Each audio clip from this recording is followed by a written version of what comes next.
with Rwanda as soon as we can.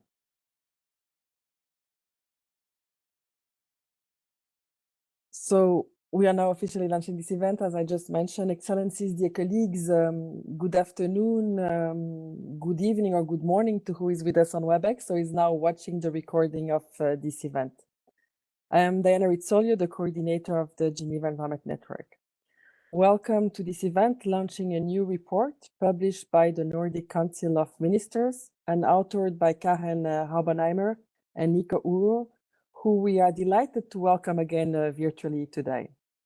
We have the pleasure to have you today for a new session of the Geneva Big Plastic Pollution Dialogues, which have kept the international community in Geneva and beyond engaged on this topic since the end of 2020, making links with various international processes. As most of you know, the third series of dialogues kicked off after the adoption last year of a historical resolution at the United Nations Environmental Assembly, setting up the path to a global treaty to end plastic pollution. The resolution requested the convening of an Intergovernmental Negotiating Committee to develop an international legally binding instrument on plastics pollution, including in the marine environment, of which the fourth session, which will take place in April in Ottawa, Canada. Let me just remind everyone that the Geneva Big Plastic Pollution Dialogues are organized by the Geneva Environment Network in collaboration with the governments of Norway and of Switzerland, the Basel, Rotterdam, and Stockholm Convention Secretariat, the Center for International Environmental Law, the Global Governance Center at the Graduate Institute, the Forum on Trade, Environment, and the SDGs, known as TESS, and the University of Geneva. Taking place during the intersessional period ahead of Inc. 4, as we call it, today's session is co-organized with the Nordic Council of Ministers, alongside the co-authors Karen and Nico, who we would like to thank for sharing with us the opportunity to launch their new report. And before we start, we'd like to emphasize that the report is a starting point for discussions on potential criteria towards addressing problematic, unnecessary, and avoidable plastic products under the new plastics instrument. The suggestions are not conclusive, and they complement the body of work developed or under development by others, some of whom are on the panel here today. We would also like to highlight that the report is not necessarily endorsed by any of those who have contributed to the content or who are participating in today's launch. And before you are formally welcomed by two member states, let me remind you that the documents presented, the summary, as well as the video of the event, will be made available on the webpage of this event. The link is being shared in the chat. And throughout the event, those of you, you can raise your questions by using the Q&A box. We have a dedicated session to answer these after the presentations, if time allows, and I'm sure time will allow. So moving to the opening session of this event, we are delighted to have representatives of two member states to provide a few remarks. And we will start with Norway. So representing Norway, one of the members of the Nordic Council, we are joined by Erlend Draget, who is the lead negotiator and focal point of Norway for the Inc. process. And as I mentioned earlier, it is also to be noted that Norway is a co-convener of the Geneva Big Plastic Pollution Dialogues. Erlend, the floor is yours. Thank you, Diana. Hi, everyone. Good morning, good afternoon, good evening. Good to see so many of you taking the time to join this launch on the new Nordic report on global criteria to address problematic products. The plastic pollution conversation globally was early on focused on plastic litter in the marine environment. The sight of plastic items strewn across rivers and beaches was quite frankly unbearable to many, and the fact that you can see the plastic pollution with your own eyes, I think, has helped to drive this issue to the forefront of the global environmental multilateral agenda. But since then, our understanding of the sources and drivers of plastic pollution have grown tremendously to include pollution from all plastics throughout the value chain, including microplastics and impacts of related chemicals of concern. But as a part of a more comprehensive approach to address the full life cycle of plastics, we think it's important that the Plastics Treaty does have a mechanism that regulates specific plastic products with a particular high risk of ending up in the environment. And frankly, I think people will have a hard time understanding what this treaty is about if we're not able to come together and simply ban certain items such as Q-tips with plastic stems or plastic stirrers for drinks and so forth. This is something we don't need to have made of plastics in our view. Overall, I would say I'm optimistic. In the INC, there seems to be significant agreement that certain plastic products does have particular high risk of being released in the environment. Already, over 140 countries have some form of bans or restrictions on certain plastic products. And so this report is very much welcomed as a knowledge product to inform the INC as we look towards INC 4 already. And on behalf of the Nordic countries, I would like to thank the authors, Karen and Nico, for their work on this report and the contributors to this report. As you may be aware, Karen and Nico also authored the first Nordic report on what a global treaty could look like, identifying possible objectives, elements, and approaches to such an agreement back in 2020. And since then, several other Nordic reports have been developed to explore a number of features, such as product design criteria, financing mechanisms, microplastics, measures to address microplastics, the science policy interface, as well as the role of regional instruments as it relates to a potential new plastics treaty. They have all been released already, all focusing on what the new global agreement on plastic pollution can and should be. These reports were important in securing the mandate at UNEA 5.2 to start negotiations of the plastics treaty, and are still valuable to inform the global policy discussions as we move forward. So I urge you all to take a look at the previous reports as well as this new report in your preparations for the upcoming INC 4. So with that, I'll just say thank you again for attending, and I look forward to hearing more about the report and your reflections. Over to you, Diana. Thank you very much, Erlen. We are also joined by a representative of Ecuador. Ecuador is now chairing the Plastic Inc. process, has now the presidency indeed of the Inc. process, and is represented today by Walter Schult, who is now with the permanent mission of the Republic of Ecuador to the United Nations office here in Geneva. With that, Ecuador, you have the floor. Thank you very much, Diana. I also join in thanking all the organizers, Nordic Council of Ministers, and particularly Karen and Nico for such an important and timely report. And of course, the JAN in general for resuming these Geneva plastic dialogues, which have been fundamental in keeping all the Geneva community very, very active in throughout the process of negotiation and even before. At the outset, I would say that from our perspective as Ecuador, and without prejudging, because just an initial look at the report, I think they are very, very useful, as I would say, in this stage of the negotiation, in relation, of course, to problematic and necessary and avoidable plastic products. Because, as Erlen said, there are a number of legislations around the world that bans or restricts certain plastics, and most of them based on the basis of its use. In the case of Ecuador, for instance, we have a single-use legislation, a single-use plastic legislation.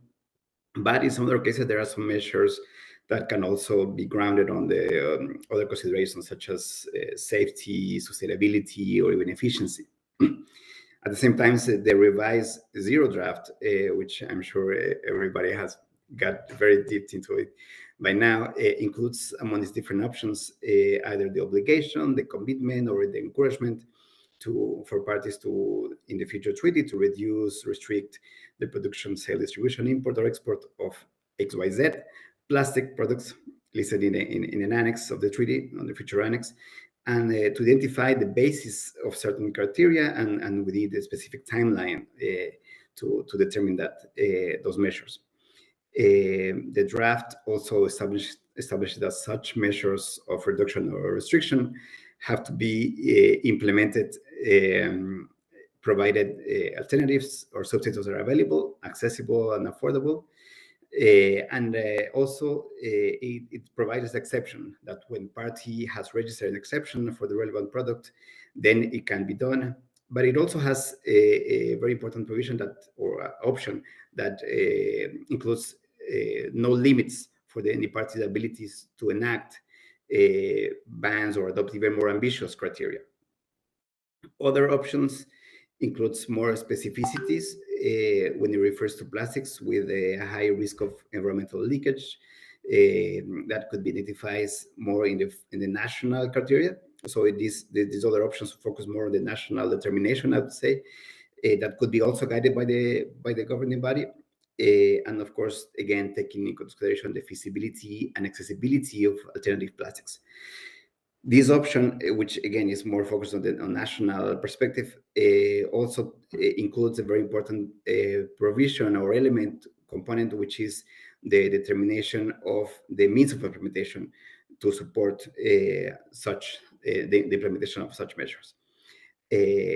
And then we have a very less ambitious option in the current draft, which only encourages parties to take measures to gradually reduce the use of this type of plastic, problematic and avoidable, but that are identified again on the basis of availability, accessibility, and affordability of alternatives. So in that context, without prejudging, of course, the results of INC 4, it is clear that one of the main challenges is the identification of the relevant criteria or parameters to determine whether certain plastics products are problematic, unnecessary, and avoidable, and consequently, what measures parties should or could adopt to address them. A good asset of this report is that it does not stop only in the identification or provision of criteria for such a selection, but also the potential measures that could be undertaken to address them. Another important value from our view is that it provides some principles and approaches such as the full life cycle and not only the end of life and leakage element, the flexibility to include in the future new products, the avoidance of overlapping, and even a precautionary approach. Finally, the report also includes some suggestions, very important ones, on the process and the institutional arrangements and for the governance and the decision making to address these issues. Some of these issues were already emerged in the contact group one, particularly in the last INC, but even before, also in the discussions within the technical dialogue led by Brazil and UK, where we also have Ecuadorians participating. But with all of that into account, we believe the discussions are exhausted, and therefore this report becomes even more valuable to such a process. We are very, very confident and sure that not only this report, by the previous one, as was mentioned by Ellen, but in this case, this particular one for these provisions of the current revised zero draft, will be very, very useful. So we also encourage and invite everyone to look at the report, and I certainly look forward to the more in-depth and detailed clarifications by the authors and other commentators to the report. Thank you so much again for the invitation. Well, thank you very much to both Erlen and Walter. I think you've provided the perfect context for this discussion, both highlighting and showing where we come from historically and what are the challenges ahead of us. So now I think everybody is quite eager to hear from the authors and to hear more about the reports. Welcome again to this meeting. My name is David Azulay, and I will be facilitating this conversation today.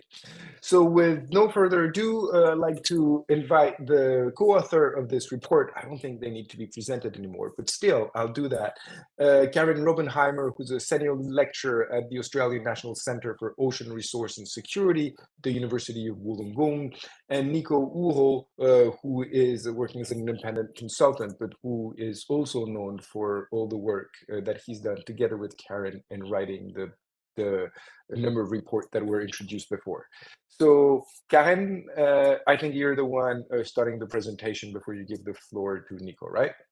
The floor is yours.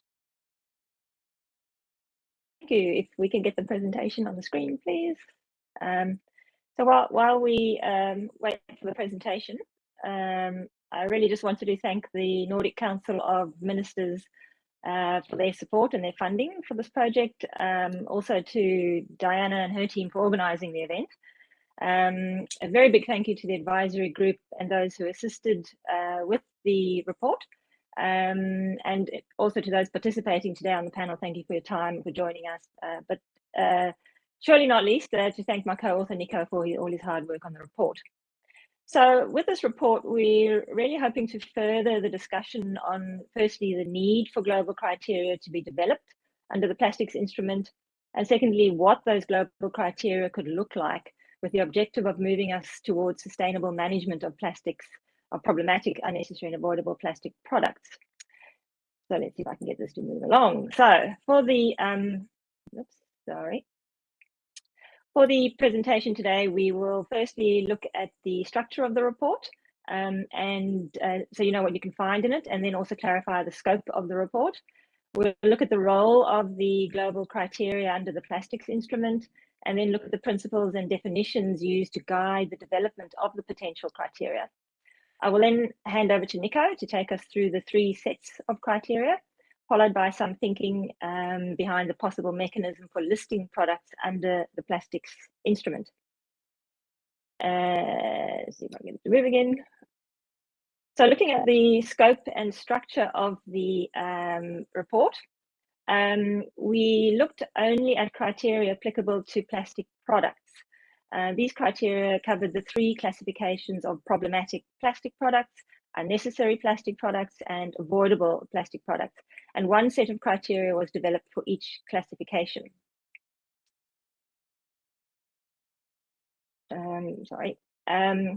What we did not cover in the scope of the report, because they are addressed elsewhere in the plastics instrument, is the criteria for chemicals and polymers of concern, as well as criteria for sustainable and safe design. So what we, if we look at the structure of the report, we firstly have a summary of current restrictions of products, polymers and monomers that is listed in section 1, and this is expanded in appendix 1. We then describe the reasoning behind the selection of the 3 classifications and criteria sets. Section 3 then lists the potential criteria, while sections 4 and 5 discuss possible processes and institutional arrangements for listing of products under the plastics instrument. And just to note that today we will present a simplified version of the criteria with some examples of products, but section 3 of the report provides a table for each set of criteria with further examples, as well as examples of existing regulations and initiatives for each. So let's look at the role of the global criteria.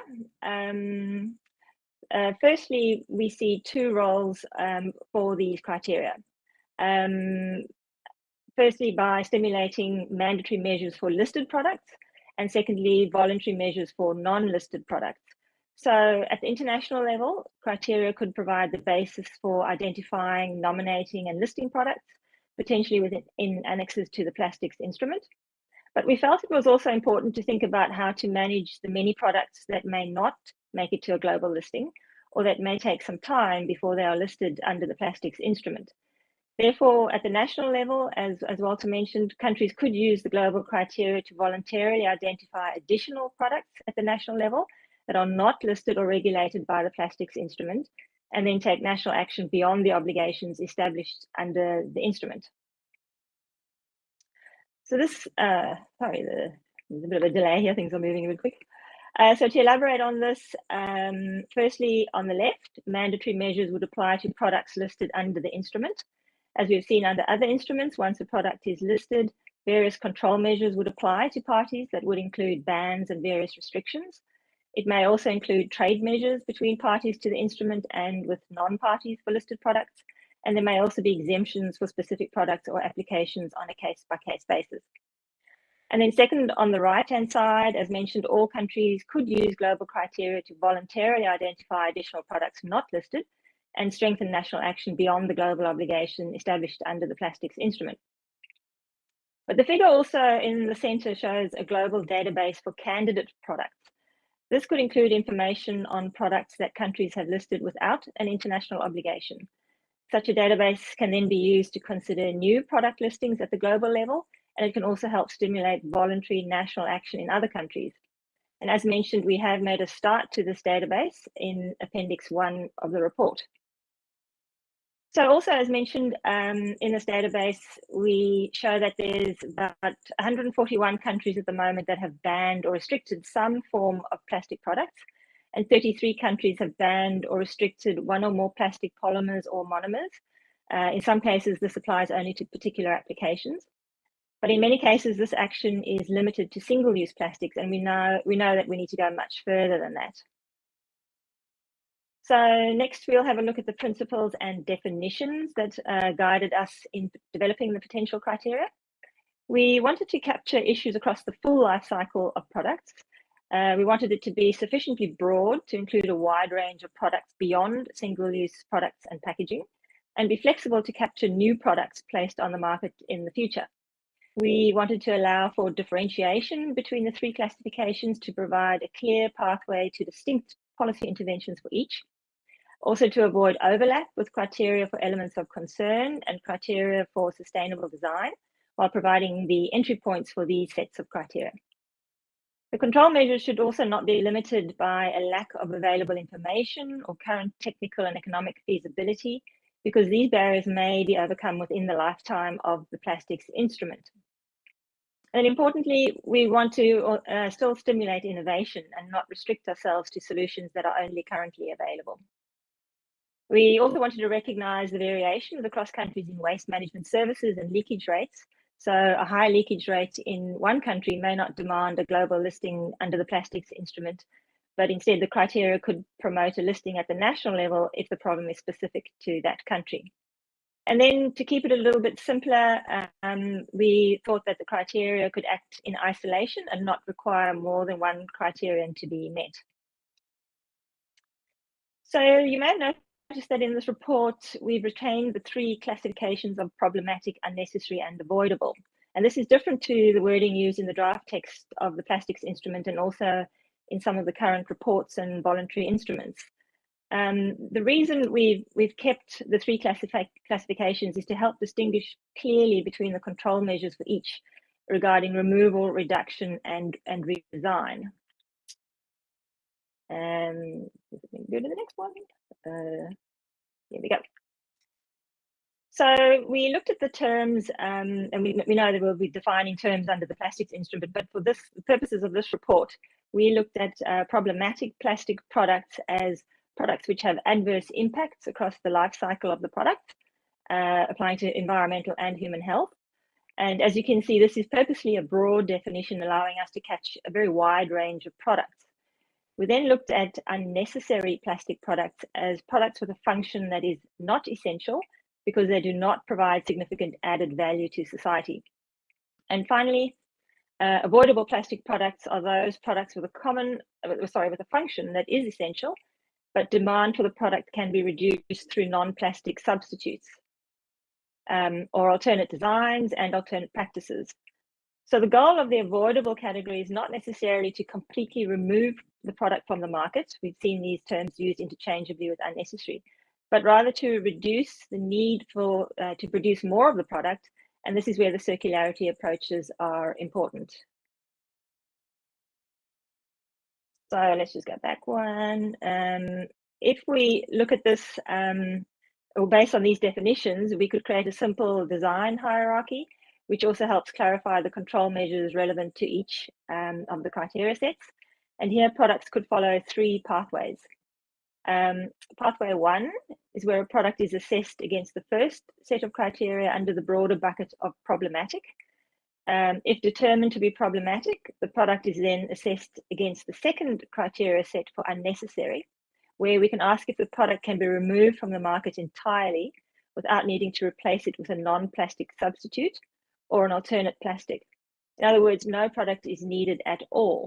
And this could become difficult when we move beyond single-use plastics, but it can assist us in pushing removal uniformly across the global markets.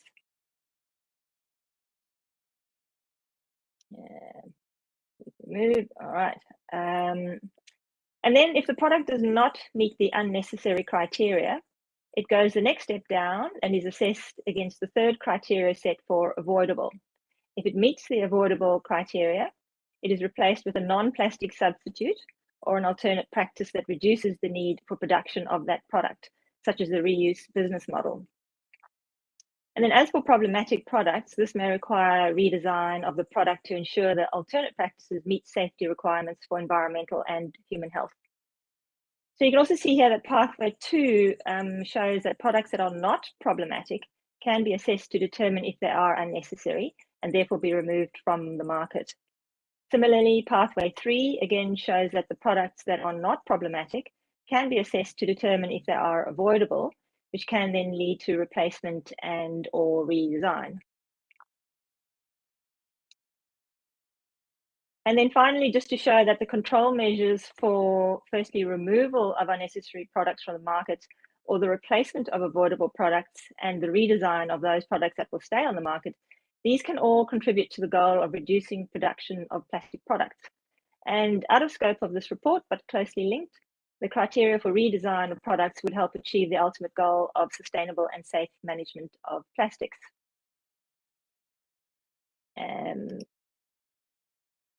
Sorry, just get this to move along. There we go. Okay, so it's gone too far again. We'll get it back.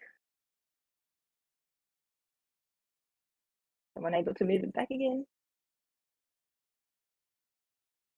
There we go. So stick to the slide. Thank you. So in summary, the identification of appropriate control measures for a product may require 2 qualifying factors. For products deemed problematic, their removal is warranted if they are also classified as unnecessary. Similarly, if the problematic products are not unnecessary, they may be avoidable, and the preferred control measures would be replacement with non-plastic substitutes or alternate practices. They may also need to be redesigned to make them safe and sustainable. And finally, if a problematic product is not unnecessary or avoidable, it would still need to be redesigned to remove the problematic elements. So with that, we can move on to the actual criteria. Let's see if I can get it to move.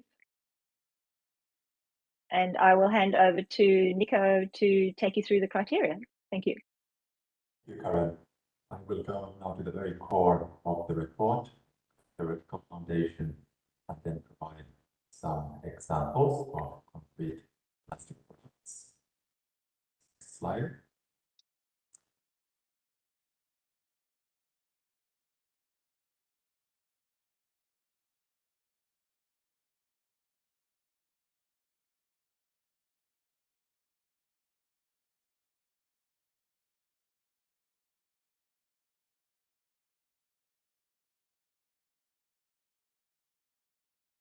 This would be slide 20.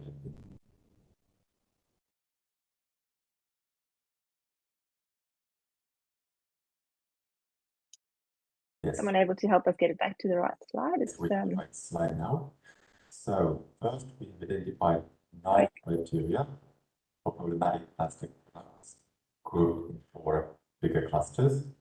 So the first cluster here is acids, meaning that the product contains chemicals or polymers of concern. And the second cluster includes criteria for emissions generation. So the criteria include the product releases microplastics or it releases chemicals of concern. It is falsely promoted to be biodegradable, or it has the tendency to be dispersed in the environment due to direct application. Nico, I'm sorry to interrupt you. There seem to be a little issues with the sound. If you could move maybe the microphone closer to your mouth or something. But yeah, our participants are reporting that they're not hearing you very well. Okay, so is this any better? I'd say marginally, slightly better, marginally, yes. Okay, so why don't Well, maybe someone is telling us that you have the wrong microphone selected under WebEx, but maybe this is why it's not your actual headphone microphone that is selected. So this should be better now. Much better, much better. Thank you very much. For And thank you, interfering and letting me know. All right, so we are in that slide, and the third cluster includes criteria for impediment of circularity. So the criteria include the product is non-recyclable as per established recyclability criteria. It has a high likelihood of not being collected and a high likelihood of not being properly disposed and managed, and it does not conform with existing labeling schemes to guide correct end-of-life treatment. And then the last cluster for problematic plastic products includes criteria for lack of transparency of the product, meaning that it lacks data to determine safety to the environment and human health across the full life cycle. Next slide, please. The goal of these criteria for determining unnecessary products is to move us closer towards their elimination from the market. And this includes two main criteria. The first criteria is the availability or potential for availability of alternate practices that do not require plastic. And the second criteria is the availability or potential availability of alternate designs that remove the plastic components. In other words, the plastic product is unnecessary because it lacks an essential function and can be therefore removed without the need for replacement. And then next slide. The category of criteria for avoidable plastics refers to the products with an essential function, but the demand for the product can be reduced or removed.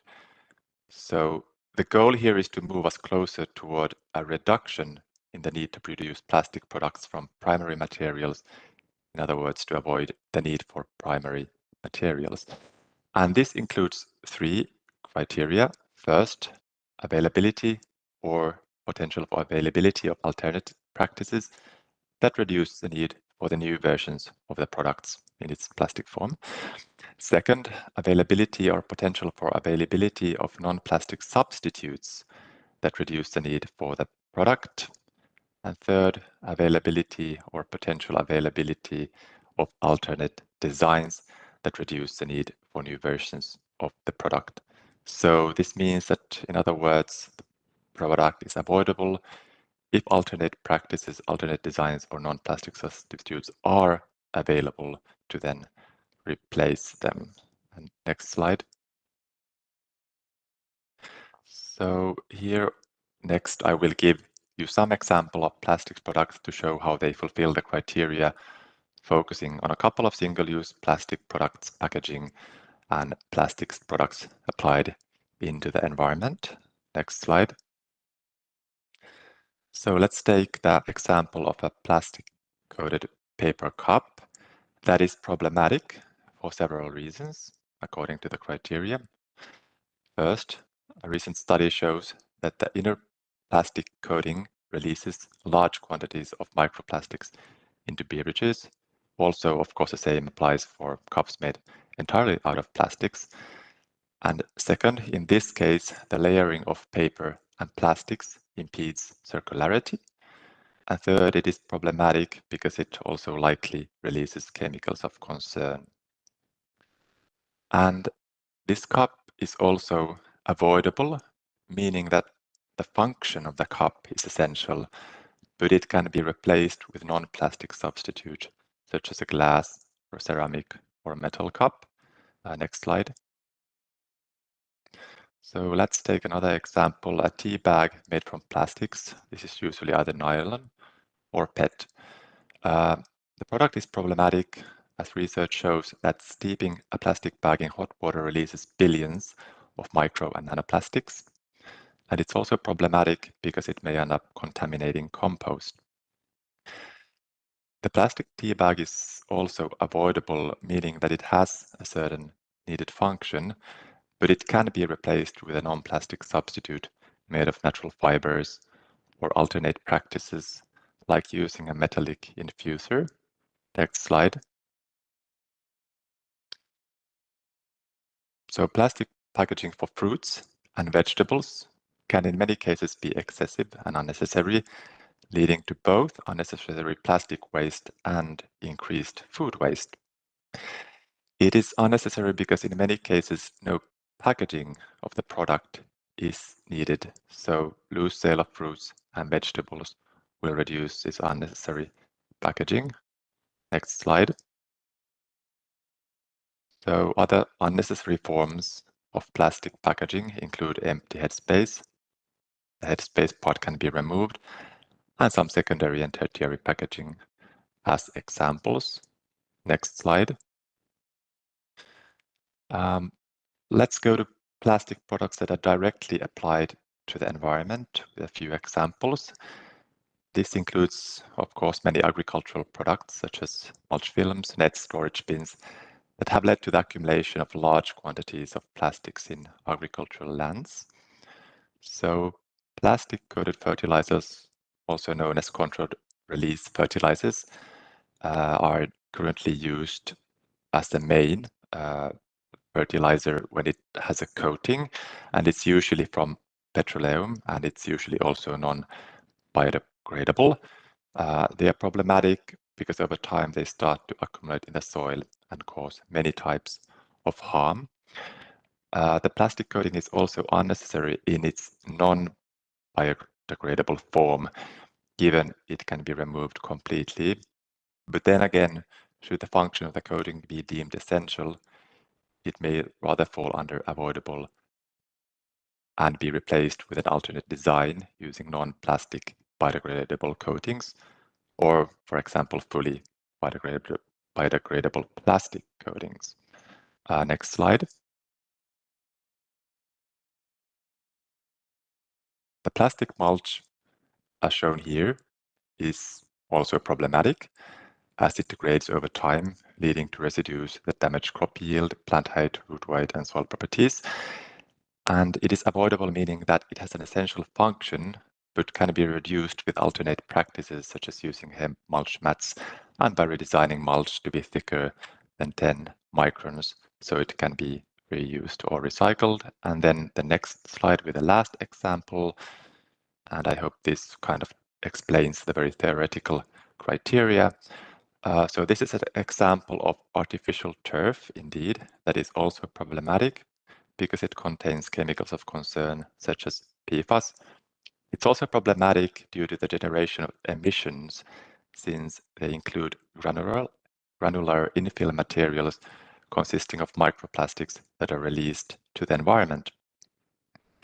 It's avoidable, meaning that the function of artificial turf is essential to give that cushioning effect for many sports, but it can be replaced with non-plastic substitutes, like, for example, plain grass, or reduced by redesigning a hybrid option combining organic infill material, such as coconut fibers and cork, and then combined it with artificial turf, for example.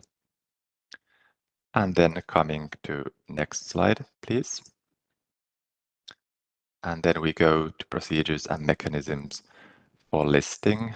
Next slide. So this slide aims to illustrate the process of listing problematic, unnecessary, and avoidable plastic products under the plastics instrument. And it basically includes 4 main phases. First, starting from the bottom of the figure, the process would start with the submission of listing proposals by parties. Ideally, this listing should take a proactive approach so that the removal or restriction of these harmful plastic products would happen early on. And we think for this to happen, a role could be envisaged for the Science Policy Panel on Chemicals, Waste and Pollution to also propose listings or to provide some sort of independent scientific advice to enable comprehensive and proactive listing. And then second, as shown in the middle, a dedicated review committee on or plastic products could be established to review these listing proposals based on the criteria adopted for problematic, unnecessary, and avoidable products. And this review could include an environmental impact analysis, including a life cycle assessment or carbon footprint, for example. And it could also factor in possible impacts of non-plastic substitutes, alternate design, and alternate practices. And then third, cooperation with other possible committees is needed. Of course, at this stage, we don't know what type of science policy interface will be established, but it's possible that there will be, for example, a review committee on chemicals and polymers of concern that then could be consulted when the product is considered problematic due to the presence of chemicals of concern, as well as a committee on sustainable and safe design that is consulted to help understand the potential for redesign as a risk management option. And this phase would also include stakeholder consultations.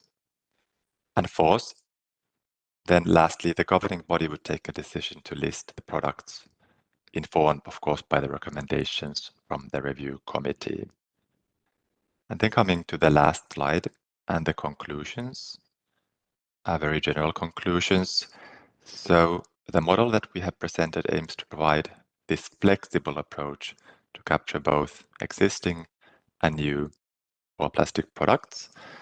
And we think that this listing should be proactive in nature and based on scientific review, including the use of the life cycle assessment. And this product listing needs to be reassessed and adjusted periodically, following a type of adaptive management approach. And then, of course, capacity building is needed for effective involvement in the proposal and listing of the review process. And of course, as Walter mentioned, all of the implementation that will take place, of course. And thank you very much. This was the end of the presentation, and happy to answer any questions later on. Thank you very much to both Karen and Nico. I think this was a very good introduction to the very dense and rich content of the report. It triggered a lot of conversations and questions for clarifications in the chat.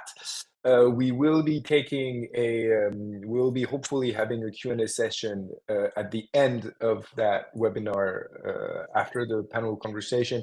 In the meantime, I do encourage all participants to engage with each other in the chat, because I'm pretty sure there is a lot of expertise also to be shared by all participants. I also suspect that some of the questions will be addressed by some of the future and further presenters.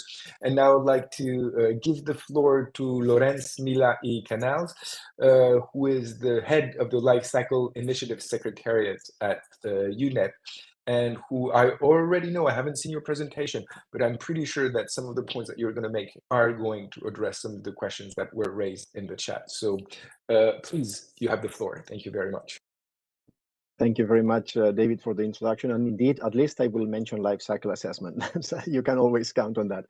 Well, thank you very much, and good day, everyone. Thanks particularly to the Geneva Environment Network, the Nordic Council, and the authors for always keeping everyone so informed throughout this process. It's been already a long journey, and it will continue to be that. Also, thanks for inviting me to provide this keynote address, which will build on some of the key messages from a recent UNEP report, Turning Off the Tap. So we'll get. Yeah, I think, sorry, I need to click something. There we go. Let me see if it's going. There we go. Fantastic. So let me start. So just with this highlight of the fact that there is a big problem with the plastics economy. Some of the root effects that we see, such as, well, that come actually from the same design of the way that we work in the economy. So there are structural design flaws. In some cases, plastic packaging, we see that 95% of the plastic packaging value is lost to the economy after one single use, and this is by design. It's not an accident. We also have many design choices in the plastics economy on plastic products that do not account for local infrastructure. We're designing products for one specific setting, but then we try and sell them all over the place. We've also heard in previous presentations, there's hazardous additives and chemicals that are used in plastic products that also, in addition to their toxic problems, also reduce circularity. So what we see in the result of this graph is the stark economic reality that while plastics economy generates revenues for, and we have this estimate of a value between 600 and 700 billion US dollars per year, the social and environmental costs associated with plastic pollution are also along these values. So we calculate this cost along the life cycle of plastic products to be between 300 and 600 billion dollars, but this is actually the very conservative estimate. Some of the upper bounds of the estimate are much higher. So moving now to the next slide, I mean, essentially what this requests is that because plastic pollution is so much embedded in the plastic economy, in the way that the plastics economy work, that's the way we have designed our system. Well, we actually need a holistic systems change to solve this crisis. We cannot solve this by banning specific products or by recycling infrastructure, which are both very, very important. We need something much more holistic. And the way we presented this, sorry, can we go back? Yes. The way we presented this in this UNEP report, which I think goes very much in line with, different reports, different presentations will use different words, but essentially we're all saying the same. That we need to pull all these necessary levers at once and eliminating, as you see here at the left of your screens, reducing the problem, eliminating the plastics that we don't need, which is probably the biggest focus of what Karen and Nico were presenting. To eliminate these products, we need to define what is problematic, what is unnecessary and avoidable. Then these criteria can also help us in innovating to deliver these three market shifts that you see in the middle of the screen. So we can deliver products in a different way so that they are reusable. The products that we need, they can be reused, they can be recycled at the end of lives. They can be made of other materials or in a different way that is less problematic. And of course, in the end, we also need to assure that there's a safe disposal of everything else that cannot stay in the economy anymore, or that has already been lost to the economy, or is not yet designed to be circular. We need to ensure that that doesn't leak into the environment. So moving to the next, what we see as well is that the most important priority, as I was saying, is to reduce the size of the problem. And this is actually something that we can achieve by eliminating whatever is problematic, unnecessary, and avoidable, but also by this significant shift to reuse. Now, the report that we're hearing about today provides the criteria to select plastics that are this problematic, unnecessary, and unavoidable. We've heard also already some examples by Nico. So excessive headspace. I mean, why are we having too much headspace? Some headspace may be necessary in the packaging to protect the product, but actually we have too much of it. Products that are perhaps not accomplishing essential needs. I mean, let's just get rid of them. And even if they are not particularly problematic, they are necessary. So that's already a problem. Products that contain chemicals of concern, as we're hearing. So some of the current uses of plastics can also be totally eliminated. In some of the cases, we can also, move from single use to reusable. That will further reduce the need for producing the products in the first place. We also have innovative opportunities that can reduce unnecessary plastic consumption, moving to dry products. Although even for that, we also have to take care of potential knock-on effects. The energy going into the drying process, too much compared to what we're saving. What we estimated is that this 30% of plastics that would be being used in short-lived products by 2040 could be reduced in this way, starting from today. But we also have heard more recent estimates, including a study by the Nordic Council of Ministers launched late last year, that go beyond this amount. So we can actually reduce a big size of the plastic market. Shouldn't say market perhaps, but the amount of plastic that is being produced can be reduced with maintaining the level of functionality that this sector is providing. But of course, and that will be my last slide, I need to keep it short to give space for the panel, but the devil is obviously always in the details, and particularly details on how you're defining the problematic, unnecessary, and avoidable. Also in the details that not everything that we want to use as a replacement represents a reduction of impacts. That's what we need to be sure, that when we're replacing, where we're promoting the shift towards other products, there's always a benefit in that. And therefore, in this criteria to define the problematic, unnecessary, and avoidable, the criteria are very useful as heuristics to facilitate the decision-making processes, but they need to be based in life cycle assessments, as was mentioned as well a couple of times before. We need also to complement life cycle assessments with safety and socioeconomic analysis, because even though life cycle assessments are the best tool that we have out there, they are not perfect, and there are still things that we need to complement them with. And this is all about avoiding regrettable substitution, so that when we're pushing out a product that is definitely problematic, we're not replacing this product with something else that is also problematic.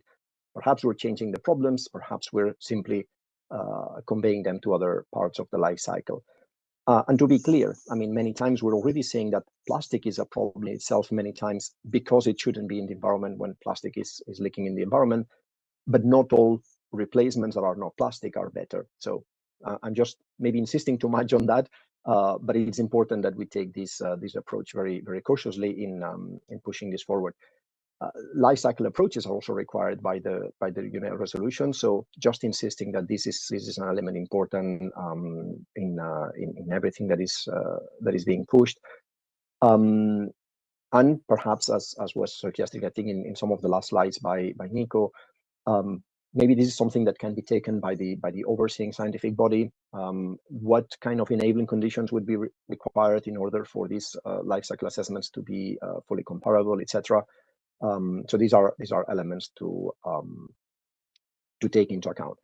And I will leave it at this to leave space for the discussion, but thanking you very much for your kind attention and looking forward to the rest of this panel. Thanks. Thank you very much, Lorenz. I think, that was a very important and useful addition to the conversation. Seeing the very active and vibrant conversation that is going on, both in the chat part and in the Q&R, I want to remind everyone that you have both of those options. You can interact with one another through the chat. You can also ask questions directly in the Q&R. In the Q&A box, you have a special box there. I know that some of the panelists and presenters are endeavoring to respond to those questions, but there are a lot of those. So please bear with us there. Now we're moving to another part of our webinar, which is really to hear from the diverse communities and the diverse constituencies that are part of the conversation, that are part of the negotiation. One thing I would like to highlight clearly also in relation to the questions, many of the questions seem to relate to what will be the outcome of this report, or what will happen throughout the negotiation. As was made very clear by the authors, this is a conversation starter. This is something to inform and to inform the negotiation and inform the negotiators themselves. But of course, what will eventually happen and what will the plastic treaty, the future treaty, retain of these proposals, how it will deal with it, how it will decide to modify, is very much up to the negotiators and will happen in the negotiation. So maybe those are some of the questions that I'm pretty sure will not be responded here. But in no further ado, now we have very distinguished and knowledgeable panelists who will talk to us also about their perspective and their experience in that respect. So first, we will have a presentation I'm sorry, from Patrick Umuhoza. I think I'm hoping that I'm getting your name right, who is here following up for Juliette Cabera. Patrick is the Multilateral Cooperation Officer at the Rwanda Environment Management Authority. He is also joined on the panel by Mahesh Sugatan, who is a Senior Policy Advisor at TESS. We will also be hearing from David Carroll, who is the External Affairs Director from Plastic Europe, and from Eirik Lindeberg, who is the Global Plastic Policy Lead from the World Wildlife Fund. But Patrick, maybe I want to start with you because I know that Rwanda was at the forefront and was the first country to develop a national policy in banning and trying to tackle some of those problematic, unnecessary, and avoidable plastics. So my questions for you is, my first question is maybe you can share with you some of the experience and lessons learned from that Rwandan experience, and maybe outline your expectations for what you would want the treaty and what you would need the treaty to achieve in that respect. Thank you. Thank you very much. I'm really glad to be part of the panelists representing Rwanda. Excuse me, with the effort that we invested in this journey since 2004. Distinguished participants, ladies and gentlemen, good afternoon. So it is pleasure to join you today and represent both Rwanda and the High Ambition Coalition to end plastic pollution. I wish to first thank Geneva Environment Network for hosting today's event and extend my appreciation to Nordic Council of Ministers for developing the report we are launching today. By proposing a global criteria to address problematic plastic, unnecessary, avoidable plastic products, we are better placed to achieve an effective global plastic treaty, as well as the global goals of the High Ambition Coalition, which include ending plastic pollution by 2040. Rwanda's experience shows that we cannot only address one type of plastic, nor just a single-use plastic, if we are to best plastic pollution. We need to address the entire life cycle of plastic, including reduction, production, and finding alternative to the plastic we already have alternatives for, cause health issues, or are very likely to end up pollution. In 2004, Rwanda began the journey of addressing plastic pollution by banning particularly problematic plastic bags. Within a short period of time, we've had a cleaner streets, drainage system, lake and rivers, agricultural land, and had once been littered with plastic was fertile once more.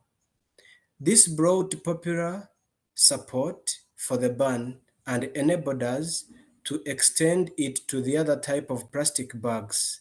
Then in 2019, we banned all single-use plastics, and implementation of the law is ongoing. So there are some important lessons we've already learned along the journey. The first one is the government must work hand in hand with the citizens, civil society, and private sectors if we are to be successful in shifting behavior and promoting investment in alternatives to plastics. The second lesson learned is important to demonstrate the benefit of eliminating problematic, unnecessary, and avoidable plastic products. We need to show them before and after. Third one is important to put in place the right incentives so that the private sector, which is responsible for plastic production, can explore and benefit from the alternative. So we have found that private sector to be particularly important partner because the sector often has to do much of the heavy lifting Today, our local private sector is not only investing in alternative, but also pay a small levy in plastic imports, which is funding recycling scheme. Since the recycling scheme was introduced, 1,600 tons of plastic waste from 24 drop-off points has been collected that would have otherwise gone to landfill. So the scheme has created employment opportunity for 1,300 people. We've also trained 300 plastic waste pickers to professionalize their sector. So despite of the progress we've made, banning a single-use plastic has not been easy, and there are remaining a number of challenges that no country can overcome alone. That is why we need an ambitious global and legally binding treaty that is both effective and promotes action at speed and scale. Ladies and gentlemen, the control of plastic pollution goes beyond the capacity of any one country. Setting national measures is important, but its effectiveness is compromised if neighboring countries lack similar measures and their enforcement.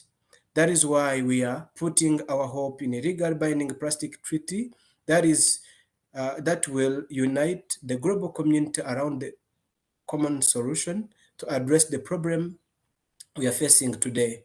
So we need to rethink, redesign, and understand that some of the plastic are unnecessary, as it has been previously discussed in our lives, and do not even require alternative. We need to identify and eliminate, and the work has been already started, these plastics that are problematic, and as well as avoid the production and use of unnecessary plastic to reduce the pressure we impose on nature and environment. Given the magnitude of the problem, we have to adopt new approaches to address plastic pollution. Business as usual is not an option if we aim for a sustainable and plastic-free future.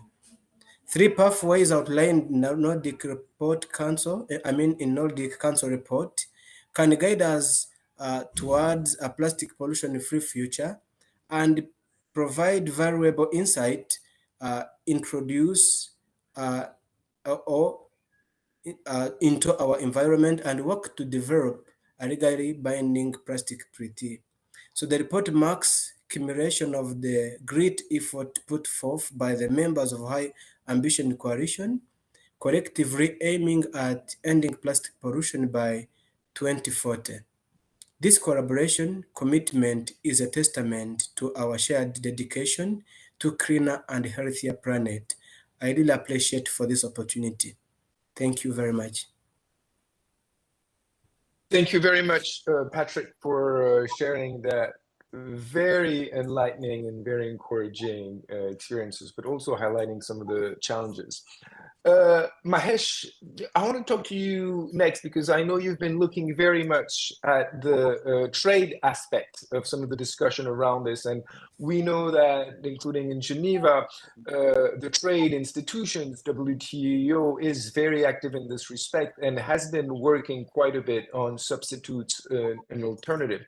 So maybe you can tell us a little more about the potential and challenges of non-plastic substitutes for those products that have been identified and that would possibly be listed under the treaty through trade controls. And I know that, of course, while doing this, you can tell us about how we can consider environmental and economic factor and integrate those into thinking about those substitutions.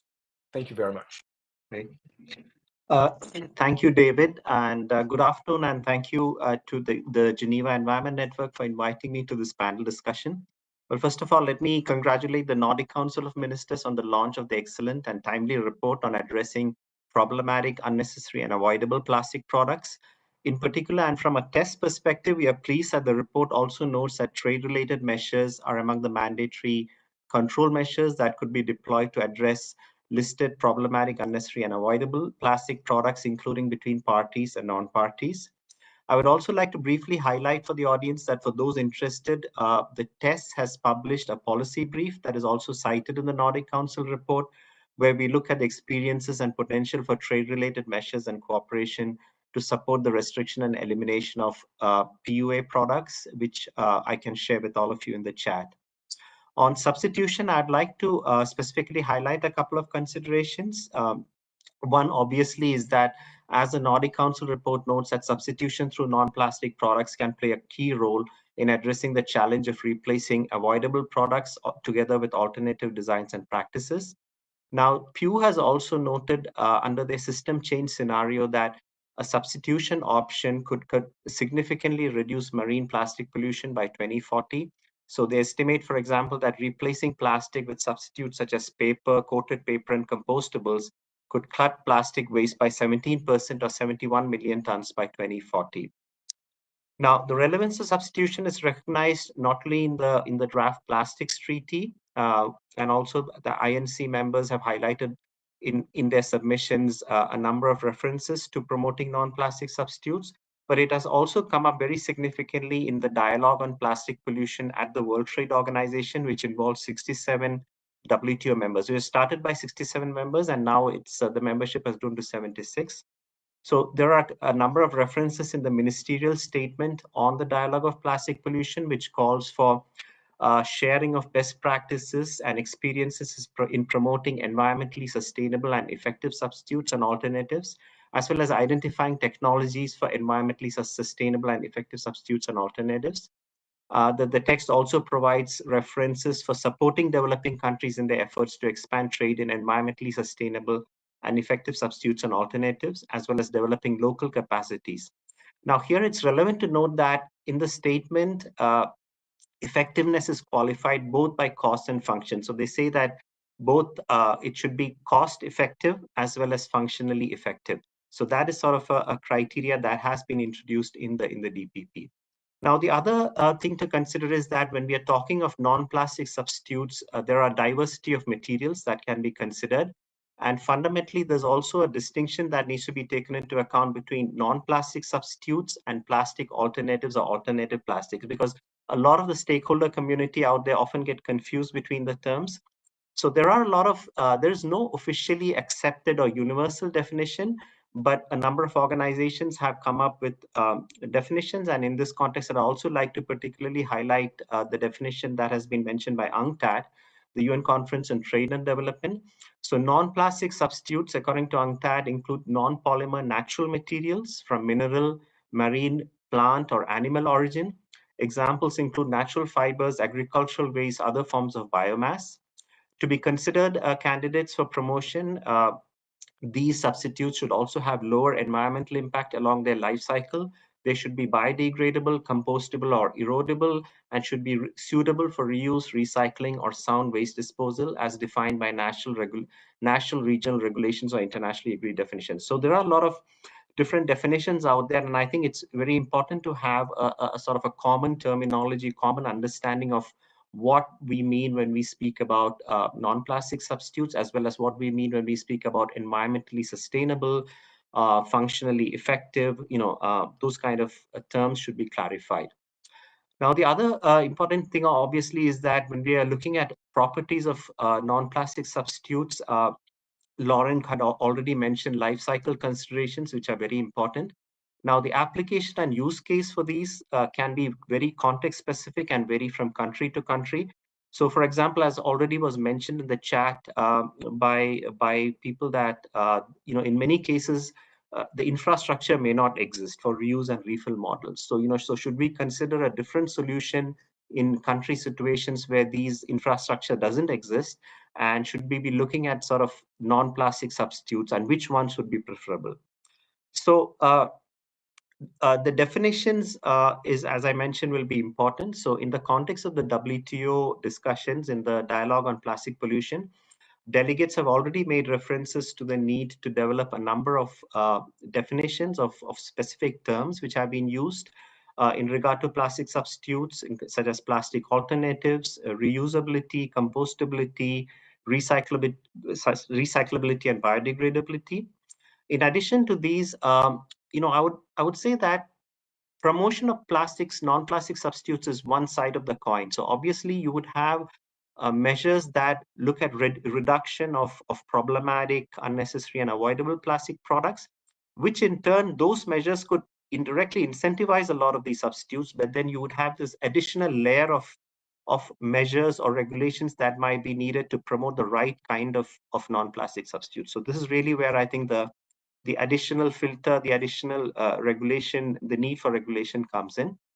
Socioeconomic considerations would be another important factor. So in addition to life cycle, there are already very well-established non-plastic substitutes that countries have been producing and exporting.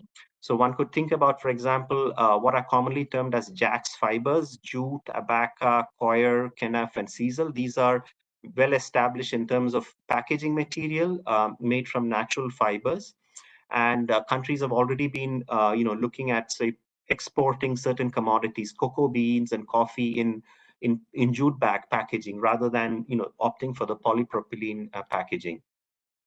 So at TEST specifically, we are focused on how trade and trade policies are relevant to the promotion of environmentally sound and effective non-plastic substitutes. Our work highlights that a number of policy measures and types of support would be necessary to promote non-plastic substitutes, including trade-related policies. So these could include addressing tariff and non-tariff barriers to non-plastic substitutes, and other supportive measures could include appropriate domestic regulations, tax and procurement-related incentives, eliminating or reducing subsidies that favor plastics, facilitating investments in domestic productive capacity, environmentally sound waste management, including for certain kinds of non-plastic substitutes, international cooperation on regulation standards and conformity assessments, etc. So, and finally, there's also the question of financing and aid for trade measures, which are also being discussed in the context of the WTO in the dialogue on plastic pollution, where one could look at, well, what kind of financing and support measures are needed to enable countries to actually deploy some of these non-plastic substitutes effectively and economically and at scale. Because scale is also another important consideration, because we do see a lot of examples of non-plastic substitutes which are deployed, but they're still niche, or they might still be limited in terms of how much they can be scaled up.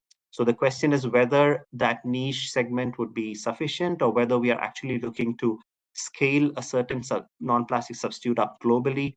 And what does that then mean in terms of environmental impacts, social impacts, economic considerations, etc. A final point which I'd like to highlight is that in order to switch to non-plastic substitutes, we also have to make it easier to track some of the trade flows. So for trade policy makers who might want to incentivize some of these non-plastic substitutes or trade policy, they also need to understand, well, who is producing them, how much is being exported, how are they actually classified within the global customs classification, which is the harmonized commodity description and coding system. Now, this is not easy. So for example, you have products like drinking straws, which are made from wheat fiber. They are classified under a very broad category in the customs classification that also includes baskets and other articles made from vegetable materials. Now, this makes it challenging to calculate precisely how much are the global trade flows in these straws. Another example would be, for example, you have Mahesh, I'm sorry to interrupt you. I'm looking at the time and I see that we're getting close. I would perfectly love to hear the various examples, but maybe if you can add some of those examples in the Q&A, that would be helpful. But please conclude. I just wanted to encourage you to conclude. Great, thank you very much. So yes, absolutely. So in conclusion, I would say that more work on clarifying such codes could help policymakers, customs officials, and researchers. And thank you, and I look forward to the discussion and to your questions. Thank you very much, Mahesh, and sorry again to have interrupted you. We have two more speakers and lots of questions happening. About questions, I think I made a mistake because I encourage you to all interact in the chat, but I think not everyone can see the chat, so that's not really possible. However, everyone can see the question and answer box, and I also want to thank some of our previous panelists and presenters who have started providing responses in there, so please make sure that you check the Q&A box and interact with the presenters there. Our next speaker, I think, is a very important, represent a very important constituency around here, and that is the industry. And of course, when we're talking about industry, we're talking about a large variety and a very diverse sector as well. And David, you are the External Affairs Directors for Plastic Europe, so you mostly represent the actual polymer producers, the plastic producers, and not necessarily the products. And we know that this report and this discussion is really focused on product, but as the representative of producers of the source material, I'm curious to hear your responses or your reaction to the proposals in the report, and maybe tell us more about the reaction of the industry that you represent in responses to existing product regulation. Thank you very much, David, for the introduction, and thank you to the Geneva Environment Network for inviting Plastics Europe to share European industry's thoughts today on problematic plastics applications, and I stress the applications. So I won't go into Plastics Europe too much, but just in terms of some of the activities we've been doing in this space, you may have seen our independent report called Reshaping Plastics, or our more recent Plastics Transition Roadmap. And we also have a lot of transparency efforts around circularity and production, Plastics, the Facts, our circular economy report, trying to be a source of information on what plastics, what polymers are used, in what applications, what's the end of life management of those. I would stress, however, that Europe is not the same as the rest of the world. We have a global audience here today dealing with a global problem. So I don't want to say, take the European approach, whether that's the industry or the legislation, and copy and paste that. One of the points I want to highlight is that we are starting from different points, and we see some of our work, some of our reports as thought starters, as we said, and as lighthouse projects that show how it could be done. In terms of problematic and avoidable plastics and what's our view on addressing them, I think to start, in the agreement, we support, as Plastics Europe, the inclusion of the whole life cycle of plastics. When it comes to problematic and avoidable, we want a criteria-based approach, looking at unnecessary plastics, problematic plastics applications, such as a decision tree type assessment tool, as we've seen in the report presented today. What we particularly don't want there is arbitrary listings or negative lists of let's take these products, let's ban them globally. We think we need to take a series of hierarchical questions based on the waste hierarchy. We think there are three real key principles to look at there. One is looking at circularity. So what is the current status of the application? Is there a possibility for prevention or for reuse? If not, is there a possibility for recycling? What are the recycling rates? Secondly, looking at the state of the waste management around that particular application. And thirdly, and equally importantly, is the essentiality and the socioeconomic value of that application. I think in terms of the report presented today, what's really clear and what came at the end of many of the presentations is that comprehensive, robust assessment that's needed here. With scientific assessment, with stakeholder consultation, looking at the many different perspectives, and a look at the impact of what happens if you remove the product, the application, if you have alternatives, whether that be a reuse system, whether that be another material. Is there a genuine environmental benefit from those at the scale that we're talking about here? One point that I would like to touch on, which came up a couple of times here, is the global versus national element to all of this. And for us, we think we need a balanced approach there in terms of what's helping to transform the global situation, to end plastic pollution, versus two very important national points, which is A, the specific needs, and B, the infrastructure. So what we are asking for as Plastics Europe is a global methodology of how to identify and address the problematic applications. We want global mandatory harmonized criteria, and we think this needs to be read alongside other global mandatory circularity provisions, such as eco-design and design for recycling criteria that we want to see in the agreement as well. But what we are calling for in a slight deviation to the report is an assessment to take place at national level. and implement the measures in the national action plans. We think this is the only way to look at the socioeconomic needs and the waste management situation. We think there are applications which may be fundamental in one country and unnecessary luxury item in another. However, of course, as European industry, we don't want to be the only ones who take action or the only ones who face legislation. And then by way of wrap up, and I'm happy to take any further questions in the chat in terms of where our approach gets us, we think we need to focus our efforts on the items with the highest likelihood of leakage. We need to prioritize. This allows us to get with those valuable applications that we all know exist for plastics in terms of achieving circularity of those, but it also gives us an indication of which circumstances we need to phase out or we need to take specific actions to address the problematic plastics, looking at all of the relevant aspects: leakage, health and safety, alternatives, usage. And we also think, by the way, that this framework could apply to all materials and avoid that regrettable substitution that we've touched on. That would allow us to get to sustainable consumption, which leads to sustainable production of plastics, and see it side by side with binding targets for recycled materials, for example, to generate those markets.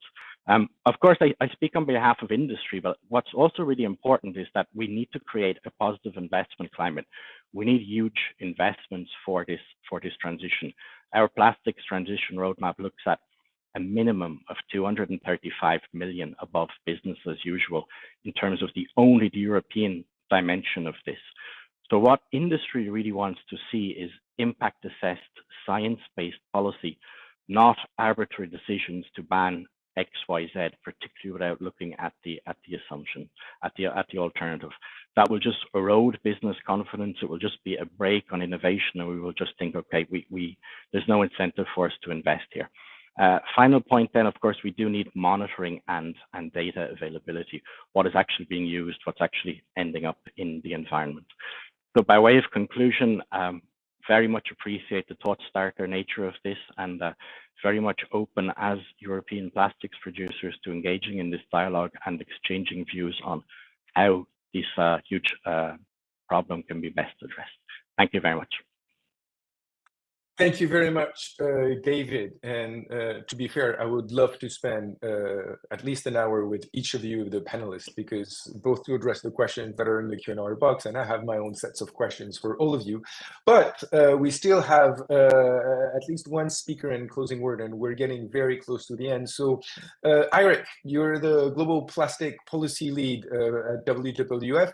And I know that you've done WWF, you've done quite a lot of work before on the particular criteria and possible classification for problematic, unnecessary and avoidable plastic. So maybe you can tell us how your own efforts match or diverge from the proposal in the report, and maybe tell us a little more about WWF strategies specifically for combating those types of products, and how you're seeing the importance of global policy collaboration. Great, thank you so much, David. And first of all, thanks to the organizers as well, and thanks to the Nordic Council of Ministers for providing this report. I think this is exactly the type of work that is needed. Countries taking responsibility for advancing the knowledge and providing clarity at this stage of the negotiation process. I want to just very quickly remind ourselves why we're negotiating this treaty. Plastic pollution is, as you know, an accelerating global threat to the environment in every single ecosystem on the planet, and we identified plastic pollution. And if we don't do anything, plastic pollution will triple by 2040. We're not here to just negotiate any treaty that might look good on paper. We have to negotiate a treaty that actually substantially reduces plastic pollution and, of course, eventually ends all plastic pollution. That is our mission. So let's all keep that in mind when we go into the details of what can work and not. If we look at the plastic that leaks into the environment, there are of course many different types of data, but approximately 70% of the plastic that leaks into the ocean is some form of single-use plastics, including packaging. 20% being microplastics, 7% fishing gear. With this type of criteria that the report sets out, it should take us closer to eliminate a large enough chunk already of that plastics that is so much dominating the leakage, that types of plastics that are short-lived, single-use.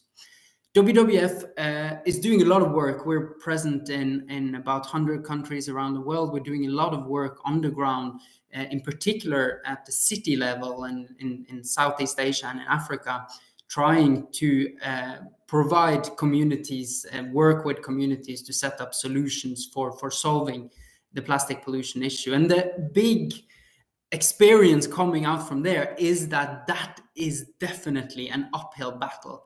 We need stronger measures at the global level, at the national level, and we need to go up the waste hierarchy. We see cities, we see communities, we see governments being overwhelmed with plastics flowing onto their markets that is very difficult to manage properly, and that ends up leaking into the environment.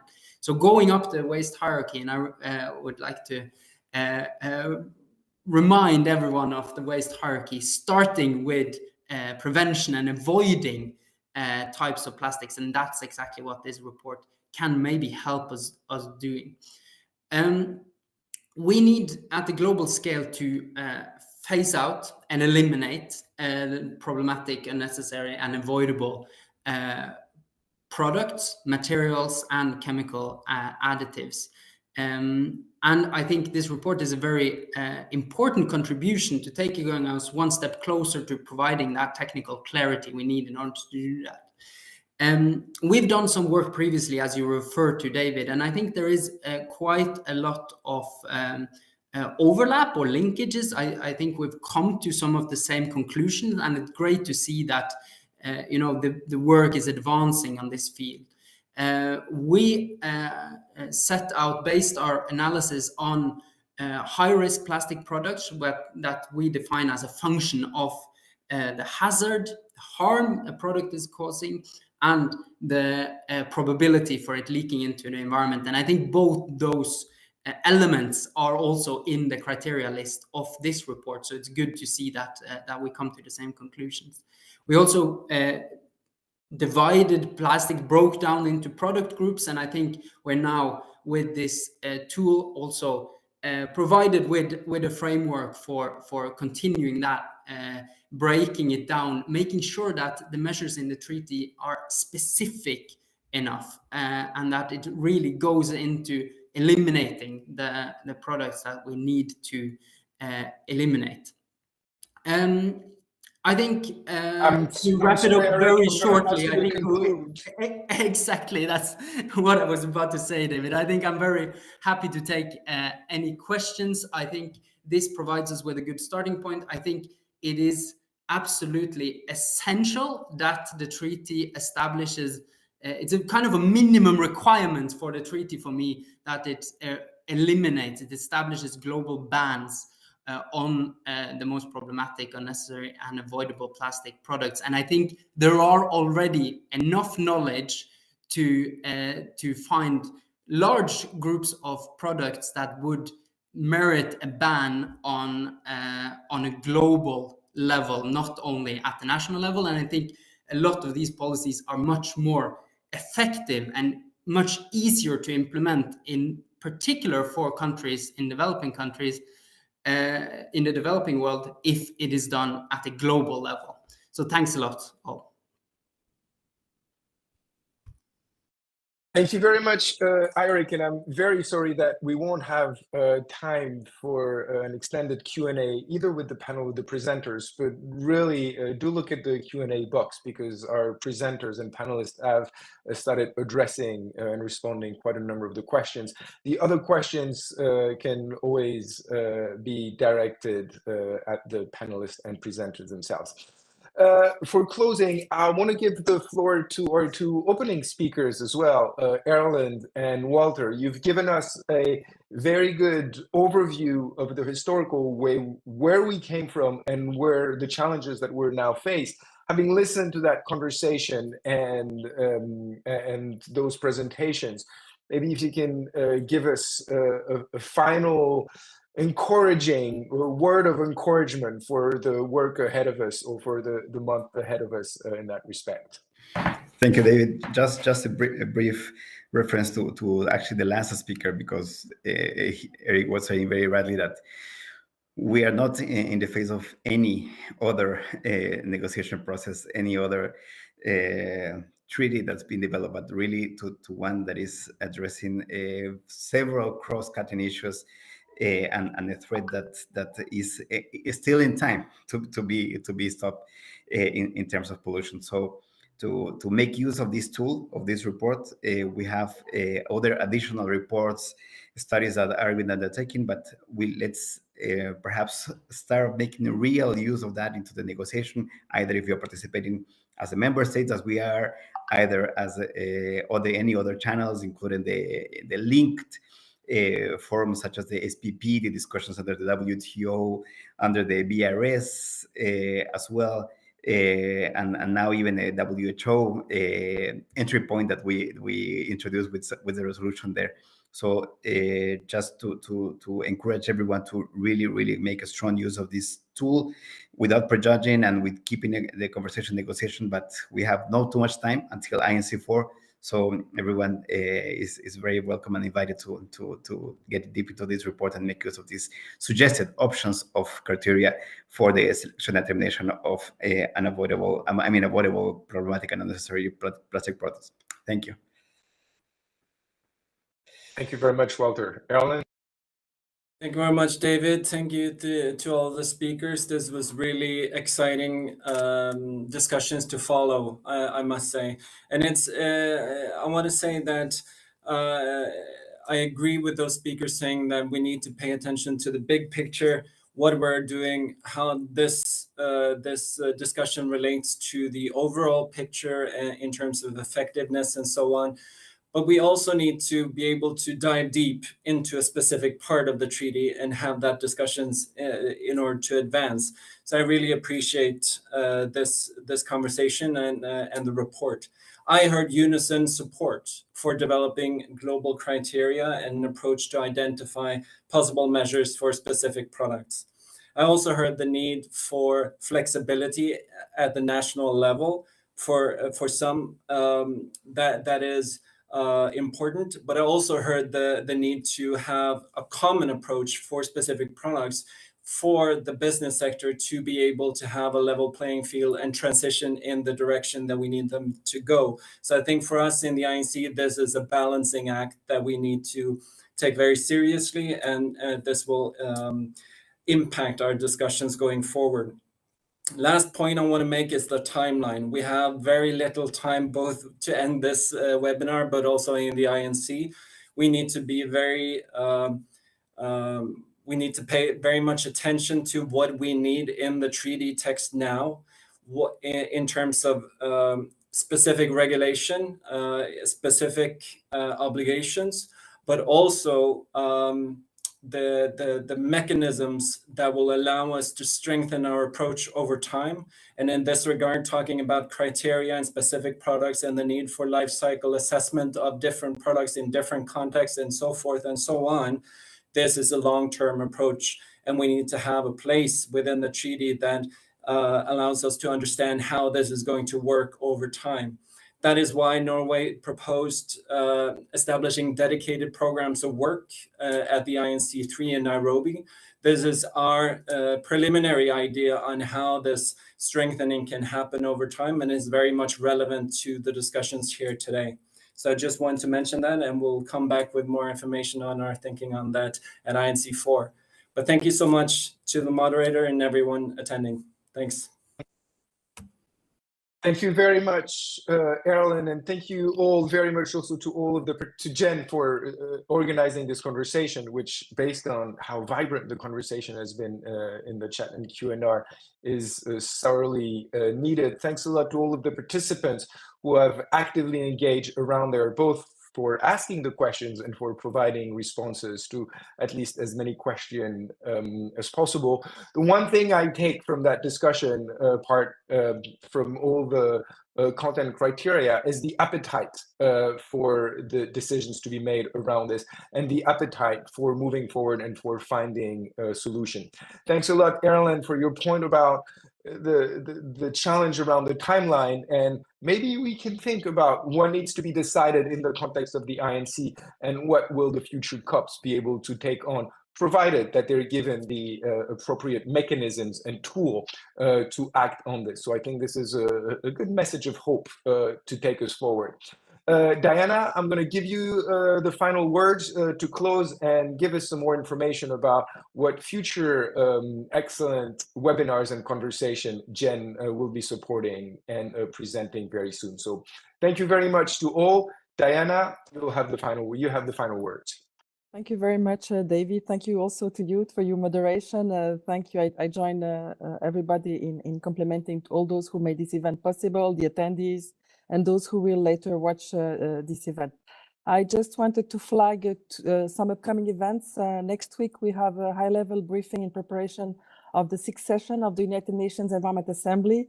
So I know that many people in this audience are also interested in what's going to happen this year at UNEA. And then the second important announcement that I would like to make here is the next Geneva Big Plastic Pollution Dialogue, which we are co-organizing with TESS on implementing a holistic approach to resource mobilization and financing for system change and just transitions. So where we will be looking a lot at financing issues related to the upcoming new treaty, and all the discussion that took place today is also very important also in the context of that discussion that is happening next week. So we hope that to have many of you joining us also next week. And that is all for us. Thank you very much.